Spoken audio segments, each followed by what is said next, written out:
Apakah Anda sadar bahwa kualitas hidup Anda sepenuhnya ditentukan oleh satu hal yang tak bisa disentuh, tak bisa dilihat, namun mengendalikan segalanya? Pikiran Anda, bukan nasib, bukan uang, bukan siapa yang mencintai Anda, atau siapa yang meninggalkan Anda. Tapi bagaimana Anda berpikir tentang semua itu? Tapi izinkan saya bertanya lebih dalam. Bagaimana jika selama ini Anda bukan yang mengendalikan pikiran Anda, melainkan justru menjadi budaknya? Bagaimana jika suara di kepala Anda, yang Anda anggap diri sendiri, ternyata adalah penjara tak kasat mata yang membatasi potensi Anda?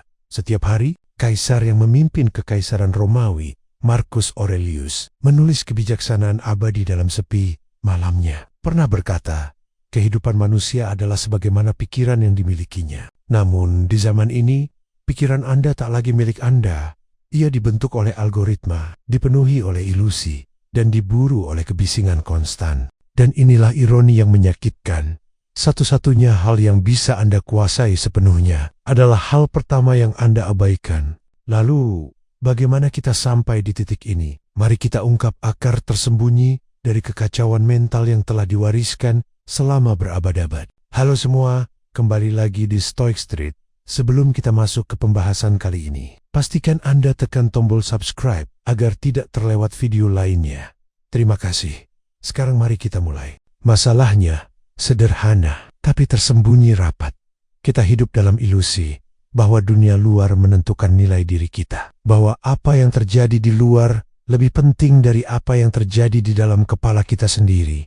Namun, para filsuf Stoik sejak 2000 tahun lalu sudah memperingatkan bahaya ini. Marcus Aurelius menulis dalam Meditations, jika kamu merasa terganggu oleh sesuatu dari luar, itu bukan karena hal itu sendiri, melainkan karena penilaianmu terhadapnya, dan kamu memiliki kekuatan untuk menghapus penilaian itu. Inilah inti dari penderitaan modern, bukan karena hidup makin berat, tapi karena kita tidak pernah diajarkan cara berpikir yang benar. Zeno dari Citium mendirikan filsafat stoikisme justru karena ia menyadari satu hal, jika pikiran tidak dikendalikan, maka hidup akan selalu berada di bawah kekuasaan emosi, ketakutan, dan ilusi. Kita diajarkan untuk mengejar pencapaian eksternal, jabatan, pujian, validasi, tapi tidak pernah diajarkan cara mengamati isi kepala sendiri. Kita merasa cemas, bukan karena dunia terlalu kacau, tapi karena kita belum belajar cara berpikir seperti seorang kaisar,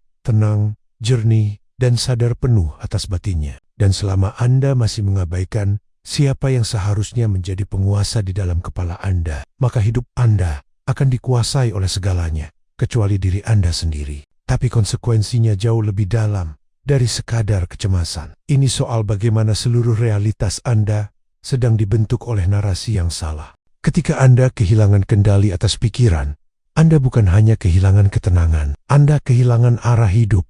Tanpa disadari, Anda menjadi korban dari bias-bias mental yang dibentuk sejak kecil, keluarga, media, pendidikan, dan budaya. Anda belajar untuk takut gagal, karena diajarkan bahwa nilai Anda bergantung pada hasil. Anda belajar untuk mengejar pengakuan, karena dunia berkata bahwa keberadaan Anda harus dibuktikan melalui validasi sosial. Ini bukan sekadar kebiasaan buruk, ini adalah pola berpikir yang merusak fondasi jiwa. Otak manusia memiliki kecenderungan alami, seperti confirmation bias, negativity bias, hingga overthinking. Semua itu akan menjadi tuan atas hidup Anda jika Anda tidak pernah menjadi penjaga di gerbang pikiran sendiri. Dan disinilah tragedi modern terjadi. Banyak orang yang tampak sukses di luar, tapi hidup dalam kekacauan batin yang sunyi. Mereka terlihat kuat, tapi mudah runtuh hanya karena satu komentar negatif. Seperti kata Marcus Aurelius, kebahagiaanmu bergantung pada pikiranmu sendiri. Maka waspadalah agar pikiranmu tidak menciptakan penderitaan yang tak perlu. Ketika Anda membiarkan pikiran berjalan tanpa arah, Anda membiarkan dunia luar menulis naskah hidup Anda. Anda bukan lagi aktor utama, hanya figuran dalam skenario yang tidak Anda pilih. Dan jika tidak dihentikan, ini akan menjadi kutukan yang diwariskan dari satu generasi ke generasi berikutnya. Tapi semua ini bisa dihentikan jika Anda berani memberontak. Inilah saatnya Anda melawan.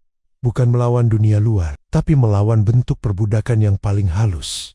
Pikiran yang tidak diawasi. Marcus Aurelius tidak menulis Meditations untuk dunia. Ia menulisnya untuk dirinya sendiri, sebagai cara untuk melatih pikirannya agar tetap tenang di tengah kekacauan dunia. Ia sadar bahwa satu-satunya kekuasaan sejati adalah kekuasaan atas batin, dan Anda juga bisa memilikinya. Tapi hanya jika Anda mau mengubah cara berpikir. Langkah pertama, sadari bahwa tidak semua pikiran itu benar. Suara di kepala Anda bukan fakta, ia hanya cerita, dan Anda bisa memilih untuk tidak mempercayainya. Langkah kedua, latih kesadaran radikal. Melihat pikiran Anda sendiri dari kejauhan, tanpa langsung bereaksi. Amati, tanyakan, apakah ini bermanfaat? Apakah ini di bawah kendaliku? Epictetus, guru dari pemikiran stoik praktis, pernah berkata, bukan kejadian yang mengganggu kita, tapi cara kita menafsirkannya. Setiap kali Anda merasa terpicu, kecewa, atau takut, itu adalah undangan untuk berefleksi, bukan bereaksi. Dan ketika Anda mulai membedakan mana yang di bawah kendali dan mana yang bukan, Anda akan menemukan ketenangan yang tak bisa disentuh oleh dunia. Pemberontakan ini tak terlihat, tapi dampaknya revolusioner. Anda kembali menjadi tuan atas batin Anda sendiri. Dan dari sinilah Anda akan tiba pada pemahaman terdalam yang akan mengubah segalanya. Akhirnya, Anda tiba di inti dari semua ini, bahwa kebebasan sejati bukanlah hidup tanpa masalah, tapi hidup tanpa diperbudak oleh reaksi pikiran terhadap masalah. Marcus Aurelius menuliskannya dengan jernih. Kebahagiaan itu tergantung pada 3 hal: kehendakmu, tindakanmu, dan pikiranmu sendiri. Segalanya kembali kepada Anda. Apapun yang terjadi di luar, penghinaan, kehilangan, kemunduran, tidak punya kuasa kecuali Anda memberikannya ruang di dalam kepala Anda. Dan di titik inilah segalanya berubah.